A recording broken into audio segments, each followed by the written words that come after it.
ಮೈನಾ ಹಕ್ಕಿ ತನ್ನ ಮಗಳ ಜೊತೆ ವಾಸಿಸ್ತಾ ಇದ್ಲು. ಮತ್ತೆ ತನ್ನ ಮಗಳಿಗೆ ಮನೆಯ ಎಲ್ಲ ಕೆಲಸ ಕಲಿಸಿಕೊಡ್ತಾ ಇದ್ಲು. ನೋಡು ಮಗಳೇ, ನಮಗೆ ಹೆಣ್ಣು ಹಕ್ಕಿಗಳಿಗೆ ಮನೆ ಕೆಲಸ ಗೊತ್ತಿರಲೇಬೇಕು. ಇದು ನಮ್ಮ ಜೀವನ ಪೂರ್ತಿ ನಾವು ಮಾಡಬೇಕಾದ ಕೆಲಸಗಳು. ಆಯ್ತಮ್ಮ, ನೀವು ಹೇಳಿಕೊಟ್ಟ ಹಾಗೆ ಕೆಲಸ ಕಲ್ತಿದ್ದೇನೆ. ಸರಿ, ನಾನು ಕೆಲಸಕ್ಕೆ ಹೋಗ್ತೇನೆ. ಮೈನಾ ಹಕ್ಕಿ ನೆರೆ ಮನೆಯಲ್ಲಿದ್ದ ಶ್ರೀಮಂತ ಹಕ್ಕಿಯ ಮನೆಯಲ್ಲಿ ಮನೆ ಕೆಲಸ ಮಾಡಿ ಮಗಳನ್ನು ಸಾಕ್ತಾ ಇದ್ಲು. ಒಂದು ದಿನ ಸಂಜೆ ಮನೆ ಯಜಮಾನಿ ಮೈನಾ ಹತ್ರ ಹೇಳ್ತಾಳೆ, ಮೈನಾ, ಇಲ್ಲಿ ನೋಡು, ಈ ಮಾವಿನ ಹಣ್ಣು ಸುಮಾರು ದಿನದಿಂದ ಇಲ್ಲೇ ಇದೆ. ನೀನು ಮನೆಗೆ ತಗೊಂಡು ಹೋಗ್ತೀಯಾ? ನಿನ್ನ ಮಗಳು ತಿನ್ಬೋದು. ಇಲ್ಲ ಒಡತಿ, ಈ ಮಾವಿನ ಹಣ್ಣುಗಳು ಹಾಳಾಗಿವೆ. ಇದನ್ನು ನನ್ನ ಮಗಳಿಗೆ ಕೊಡಲ್ಲ. ನಾನು ಬಡವಳಾದರೂ ನಾನು ಅವಳನ್ನು ಪ್ರೀತಿಯಿಂದ ಒಳ್ಳೆ ಊಟ ಕೊಟ್ಟು ಬೆಳೆಸ್ತಾ ಇದ್ದೇನೆ. ನಾನು ಬರ್ತೀನಿ ಒಡತಿ ಅಂತ ಹೇಳಿ ಮೈನಾ ಹಕ್ಕಿ ಅಲ್ಲಿಂದ ಹೊರಟಾಳೆ. ಕೆಲಸ ಮಾಡೋದು ಬೇರೆಯವರ ಮನೆಯಲ್ಲಿ, ತಿನ್ನೋದಕ್ಕೂ ಗತಿ ಇಲ್ಲ, ಆದರೂ ಜಂಬಕ್ಕೇನೂ ಕಮ್ಮಿ ಇಲ್ಲ. ಮೈನಾ ಮನೆಗೆ ಹೋಗುವಾಗ ಒಂದು ಫ್ರೆಶ್ ಹಣ್ಣು ಮಗಳಿಗೋಸ್ಕರ ತಗೊಂಡು ಹೋಗ್ತಾಳೆ. ಮಗಳೇ ಪಿಂಕಿ, ಇಲ್ಲಿ ಬಾ, ನಾನು ನಿನಗೋಸ್ಕರ ಏನು ತಂದಿದ್ದೇನೆ ನೋಡು. ವಾವ್ ಅಮ್ಮ, ಸಿಹಿಯಾದ ತಾಜಾ ಹಣ್ಣು. ನನಗೆ ಇವತ್ತು ಸಿಹಿ ಹಣ್ಣು ತಿನ್ನಬೇಕು ಅಂತ ತುಂಬ ಆಸೆ ಆಗ್ತಾ ಇತ್ತು. ಒಂದು ದಿನ ಇದ್ದಕ್ಕಿದ್ದಂತೆ ಮೈನಾ ಹಕ್ಕಿ ಹುಷಾರು ತಪ್ತಾಳೆ. ಮಗಳೇ ಪಿಂಕಿ, ನಾನಿವತ್ತು ಕೆಲಸಕ್ಕೆ ಹೋಗೋದಕ್ಕೆ ಆಗಲ್ಲ.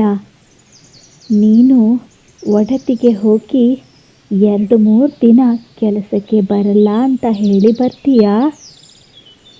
ಆದರೆ ಅಮ್ಮ, ನಿಮ್ಮ ಬದಲು ಈ 2-3 ದಿನ ನಾನು ಕೆಲಸಕ್ಕೆ ಹೋಗ್ಲಾ? ನೀನಾ? ಬೇಡ ಮಗಳೇ, ನಿನಗೆ ಕಷ್ಟ ಆಗ್ಬೋದು. ಕಷ್ಟ ಏನಿಲ್ಲಮ್ಮ, ಹೇಗೂ ಮನೆ ಕೆಲಸ ಎಲ್ಲನೂ ಕಲಿಸಿದ್ದೀರಾ ಅಂದಮೇಲೆ ನಾನು ಕೆಲಸಕ್ಕೆ ಹೋಗೋದ್ರಲ್ಲಿ ತಪ್ಪೇನು? ಆಯಿತು ಪಿಂಕಿ, ನಿನ್ನಿಷ್ಟ. ಆದರೆ ಕೆಲಸ ಮಾಡೋ ಮೊದಲು ಒಡತಿ ಹತ್ರ ಒಂದು ಮಾತು ಕೇಳು. ಆಯಿತು ಅಮ್ಮ, ನೀವು ವಿಶ್ರಾಂತಿ ಮಾಡಿ.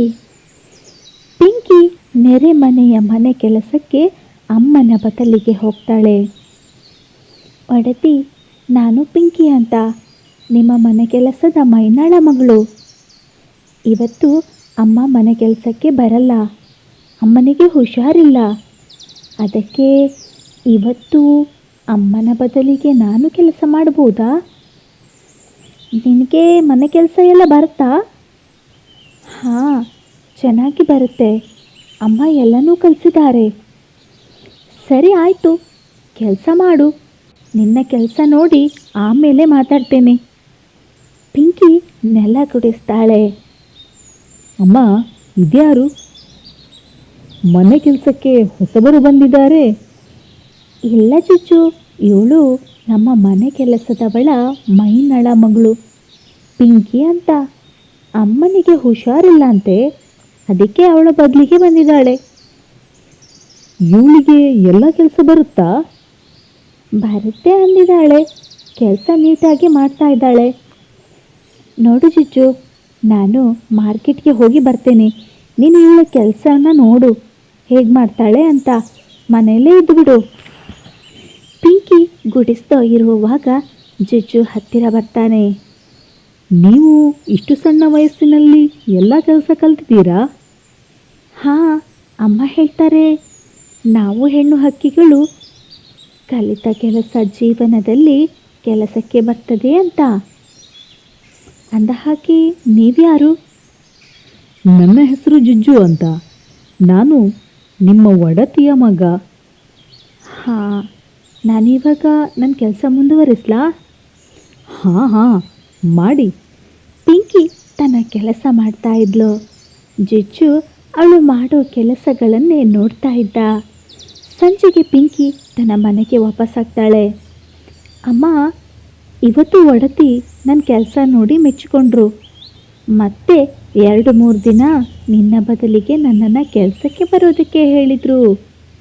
ಹಾಂ ಅಮ್ಮ, ಹಾಗೆ ಇನ್ನೊಂದು ವಿಷಯ, ಒಡತಿ ಮಗ ಇದ್ದಾರಲ್ವಾ, ಅವರು ನನ್ನ ಕೆಲಸ ನೋಡಿ ಆಶ್ಚರ್ಯಪಟ್ಟರು. ಎಲ್ಲ ಕೆಲಸ ಬರುತ್ತಾ ಅಂತ ಕೇಳಿದರು. ಅವನು ಒಡತಿ ಮಗ ಜಿಜ್ಜು ಅಂತ, ತುಂಬ ಒಳ್ಳೆಯ ಹಕ್ಕಿ. ಮರುದಿನ ಕೂಡ ಪಿಂಕಿ ಹಕ್ಕಿ ಮನೆ ಕೆಲಸಕ್ಕೆ ಹೋಗ್ತಾಳೆ.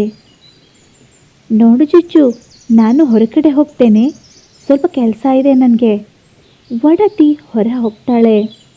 ಅಮ್ಮ ಹೊರಗಡೆ ಹೋಗೋದನ್ನೇ ಕಾಯ್ತಿದ್ದ ಜಿಜ್ಜು ಪಿಂಕಿ ಹತ್ರ ಹೋಗ್ತಾನೆ.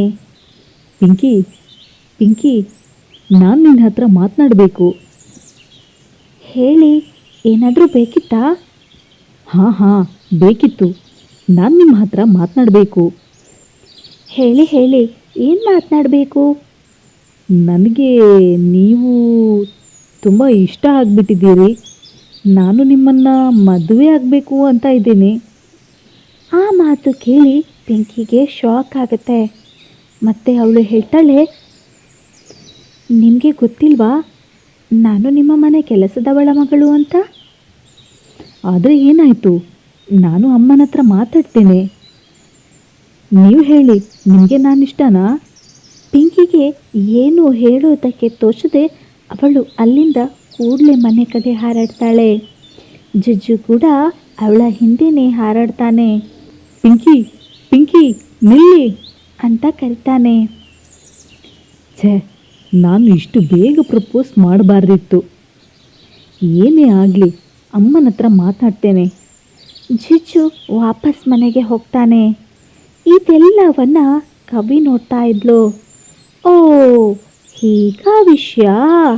ಈ ಬಡವಿ ಹಕ್ಕಿಗೆ ಶ್ರೀಮಂತರ ಮನೆ ಹಕ್ಕಿನೇ ಬೇಕಾ?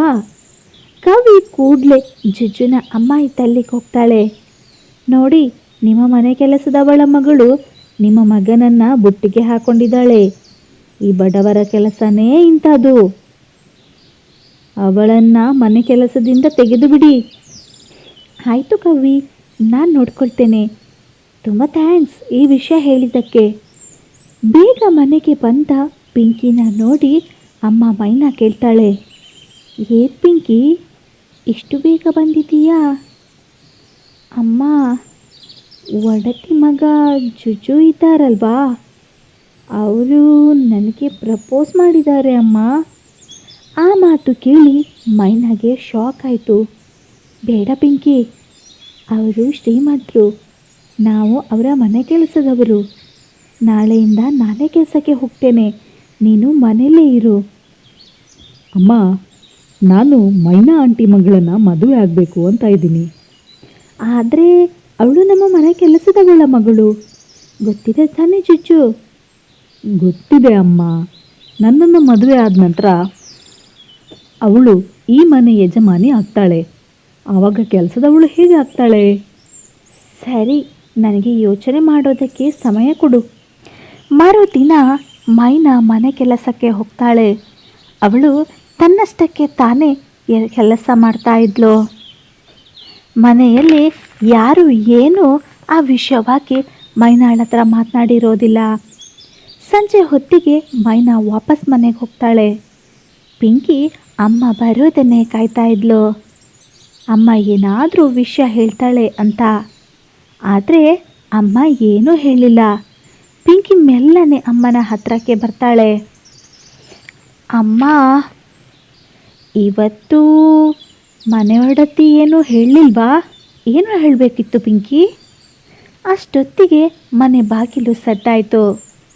ಪಿಂಕಿ ಮೈನಾ ನೋಡಿದಾಗ ಒಡತಿ ಮತ್ತು ಅವರ ಮಗ. ಒಡತಿ, ನೀವಿಲ್ಲಿ? ಹೌದು ಮೈನಾ, ನನ್ನ ಮಗ ನಿನ್ನ ಮಗಳು ಪಿಂಕಿನ ಇಷ್ಟಪಟ್ಟಿದ್ದಾನೆ. ಅವಳನ್ನು ನನ್ನ ಮಗನಿಗೆ ಮದುವೆ ಮಾಡಿಕೊಡ್ತೀಯಾ?